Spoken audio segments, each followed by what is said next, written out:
In this video, we're going to look at how to design the pipes for a piped stormwater system. So one of the main equations for flow is Q equals VA. So Q is the flow in cubic meters per second, V is the velocity, and A is the cross-sectional area. It's the Q value you're looking for. The pipe that you design needs to have enough capacity to carry the design flow Q for the design storm that you have. The flow velocity should be just right, sort of between 0.75 to 1.5 meters per second. If it's too fast, then it's going to cause internal erosion. If it's too slow, then solids are going to set out and you're going to get blockages. You can go a little bit below this. In fact, you have to when you get to the top of systems, but it's not desirable. So it's not a cast in stone rule, but it is desirable if you can do it. And the pipe internal cross section is pi d, the diameter squared, over 4, where d is the pipe internal diameter. So this can be solved by Mannings that we're going to look at in the next video, but really the way that we normally do it is with the Colebrook-White formula. This is what the Colebrook-White formula looks like. So this is calculating the V part of the continuity equation. So V is velocity, 32g, the gravitational constant. R is the hydraulic radius. We're going to look at that in a minute. S is the slope, and K is the Colebrook-White roughness coefficient, which is being determined by experimentation. So you don't need to know this equation because we're going to show you some charts. Some nice people have put together some charts. So rather than having to solve this equation, you can actually just use the charts as we'll show you in this video. Let's just look at some of the assumptions we have. So the first thing is that we've got full pipe flow. In other words, the pipe is flowing in the whole pipeline. It's not surcharging, because obviously you can't. So sometimes you can get the surcharge in the manholes driving it a bit quicker, but the assumption is that it's just full, and so it's flowing under gravity.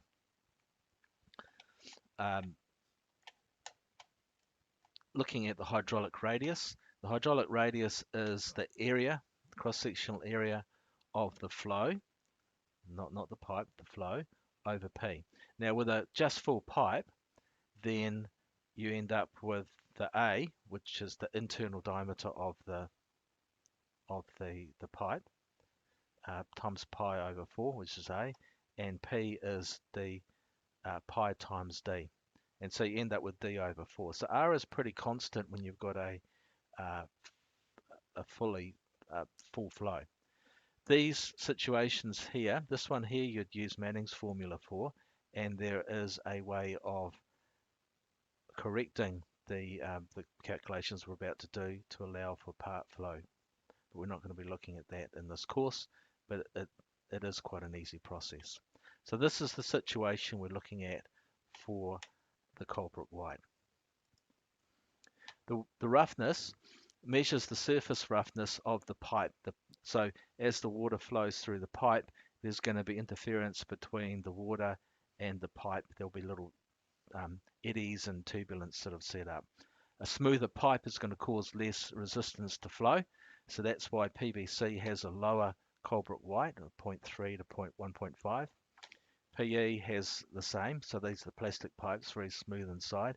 Concrete gets a bit rougher, 0.3 to 0.15, and glass reinforced plastic, once again, very smooth. So the normal ratings would be found in the council design standards, so it will tell you what the Colebrook-White K is. Normally it's about 0.6 or 1.5 for concrete. So 0.6 for these, 1.5. This is the pipe when it's new. It might be that when it gets a bit older, it starts to get growths on the inside. So the K factor tends to go up over time as the pipe gets older. So let's look at the slope. So here's a pipeline here. And the slope is basically delta H, which is the change in reduced level, change in height, over change in L. And it's as simple as that. So for example, for this manhole here, the invert level is, actually what have we got here? So for this pipeline here, the change in height is 1.6 meters, and the change in distance is 108. You can see here 108. Okay, for this one here, and so therefore 1.6 over 108 is 0.014, which is 1.4%. So normally we reduce that slope to a percentage. Likewise, this one here, the difference in height is 0.9, and the distance in horizontal distance is 80. So 0.9 over 80 is 0.011, which is 1.1%. So let's look how it all comes together in the chart. So this is a Colebrook White chart. It does look complicated, but it's not.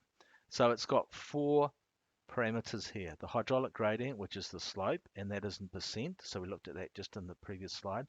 The diameter of the pipe, the velocity of the flow in the pipe, and the discharge.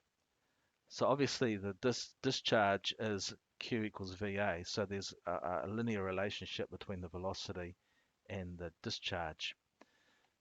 So the way you do it is that you, with 2 parameters, say if you have the slope and the discharge, which is what you normally have, then you can figure out what the diameter of the pipe would be for that particular flow, where the intersection is.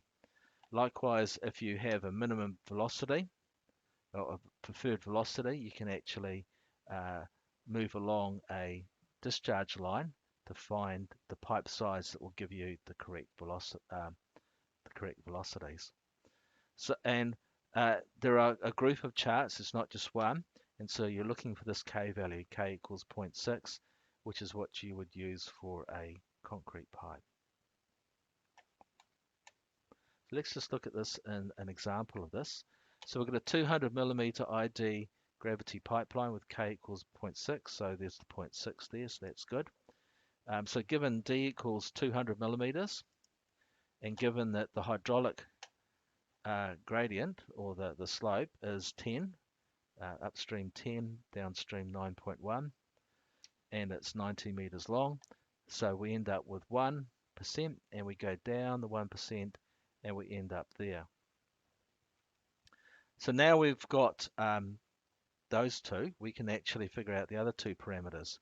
So the maximum flow that that pipe could take is 38 liters per second. So that pipeline there can take 38 liters per second. After that, it starts surcharging. And the velocity will be 1.2 meters per second, which is acceptable. So you can do the reverse of that. You might have the Q value, and you might have the slope, and then you can start figuring out, well, what's the diameter that works best for that. So you can see it's quite a simple process once you've got the charts. It's just a matter of practicing it and using it to design the pipelines. Normally what you know is you know what the Q is, and you know what your desired velocity is, and you will sort of pick, see how it works for different diameters, which ones work best to give you the best velocity.